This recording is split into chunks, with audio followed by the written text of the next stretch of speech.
Ordinary table salt can be used at your bench to clean dirt and grime off the back of stones.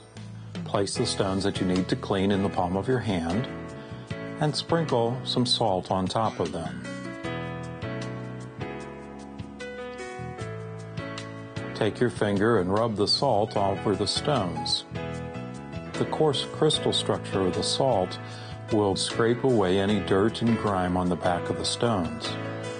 Because salt is only 2.5 on the Mohs scale, it will not scratch even the softest of gemstones. Don't use a lot of pressure or you'll cut the palm of your hand with the girdle of the stone or the sharp points on some of the stones, but gently rub until the dirt is removed.